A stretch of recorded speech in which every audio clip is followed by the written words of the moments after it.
اس وقت پورے بھارت میں دیکھیں تو کئی صوبوں میں، خاص طور پہ اپنے یو پی میں چناؤ کا ماحول ہے، دیکھ ہی رہے ہیں آپ لوگ، ہر جگہ صورتحال یہی ہے، اور نیتا لوگ آ کر کے وعدے بھی کرتے ہیں۔ اب وہ اپنے وعدے کو کتنا پورا کریں گے یہ وقت بتائے گا، اور اب تک وقت نے بتا بھی دیا ہے ہے نا، وہ ایک الگ بات ہے حضرات۔ لیکن ایسے ماحول میں ہمیں اور آپ کو بھی کچھ کرنا ہے، اور کچھ سوچنا ہے، کچھ سمجھنا ہے، ٹھیک ہے؟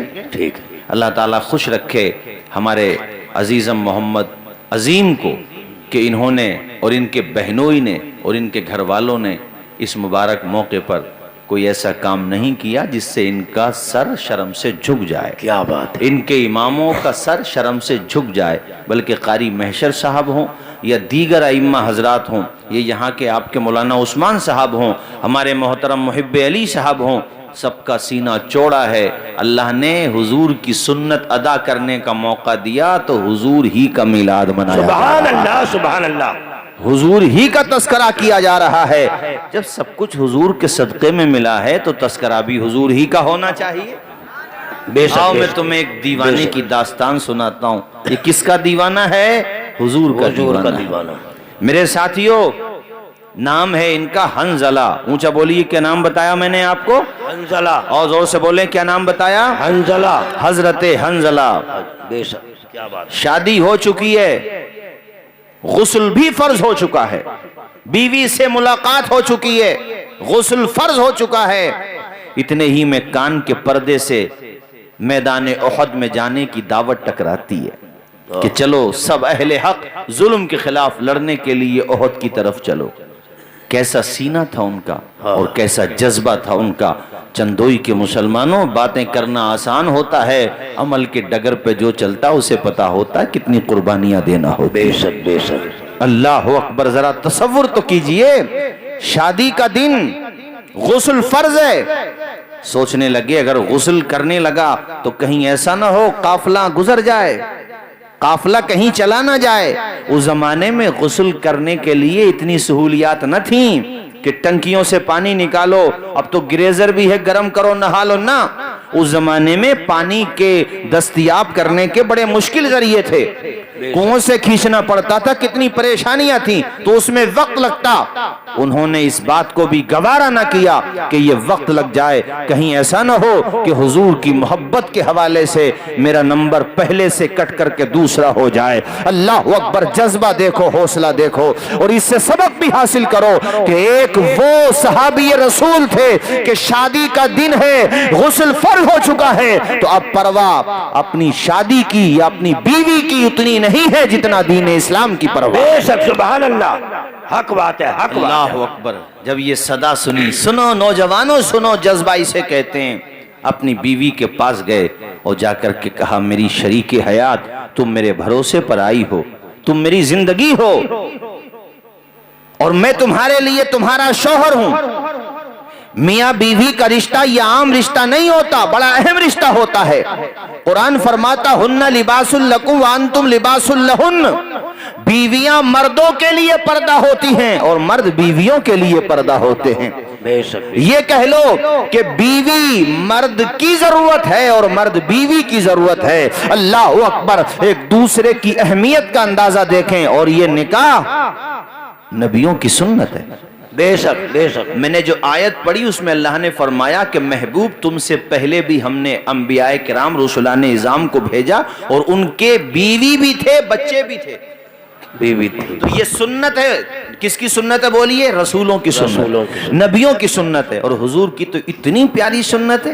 میرے حضور نے فرمایا کہ نکاح کرنا میری سنت ہے، اگر کوئی نکاح کر سکتا ہے پھر بھی نکاح نہیں کرتا، آقا فرماتے ہیں وہ میرے طریقے پر نہیں ہے۔ بے شک بے بھٹک شک، سکتا ہو، بھٹک جاتا ہے۔ اس لیے حضور نے فرمایا جو شادی کے لائق ہو جائیں، جن کی ایج شادی کو پہنچ جائے اور وہ شادی کی استطاعت رکھتے ہوں تو وہ شادی کر لیں۔ جس نے شادی کر لی اس نے اپنا آدھا ایمان مکمل کر لیا۔ سبحان اللہ سبحان اللہ، بولیں، زور سے بولیں، ذرا زور سے سبحان بولیں۔ اللہ سبحان اللہ۔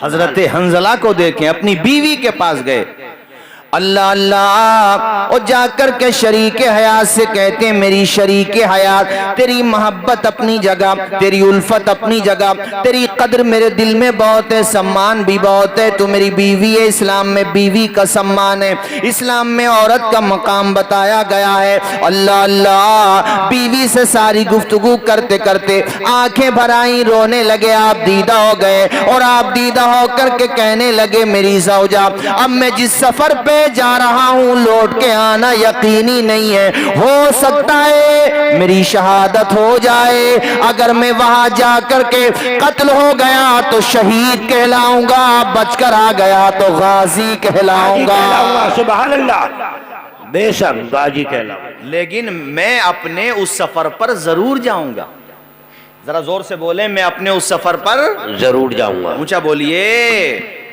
آسان نہیں ہوتا جانا، اور وہ بھی ایسا سفر جس میں زیادہ گمان یہی ہوتا ہے کہ شہادت ہوگی۔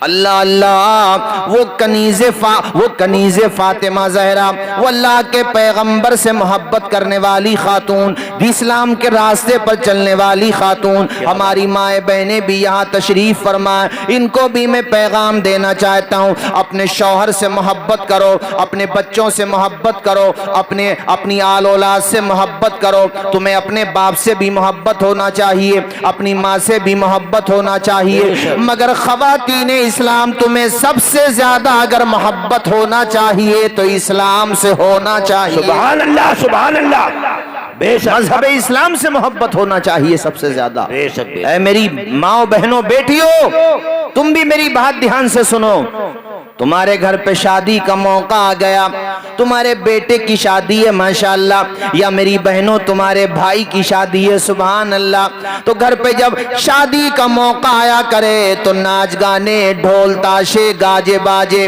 او جناب والا، وہ پتہ چلا کہ عورتوں میں ڈھولکیں بج رہی ہیں، نہ جانے کیسی کیسی جہالتیں۔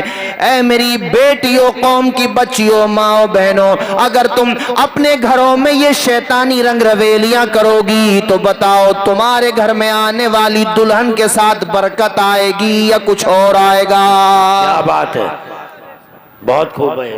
میں نے دیکھا کہ بعض جگہ مرد حضرات تو کنٹرول میں، وہ نہیں چاہتے کہ ہمارے گھر پہ کوئی خرافات ہو، شادی کا نمبر آیا تو وہ چاہتے ہیں سنت کے مطابق سارا کام کاج ہو، مگر بعض مائیں بہنیں غلط راستہ لے لیتی ہیں۔ اسی طرح بعض گھروں میں صورتحال یہ ہے، مائیں بہنیں دیندار ہیں، وہ چاہتی ہیں کہ ہمارے گھر پہ ہمارے بیٹے کی بارات جائے، بھائی کی بارات جائے، ہمارے عزیز کی بارات جائے، تو یا تو کوئی پروگرام ہو ہی نہ، اور اگر پروگرام ہو تو ناچ گانوں کا پروگرام نہ ہو، مدینے والے آقا کا جھنڈا بلند ہونا۔ سبحان اللہ، سبحان اللہ، حق بات ہے، بالکل حق بات ہے، بہت اچھا پیغام ہے۔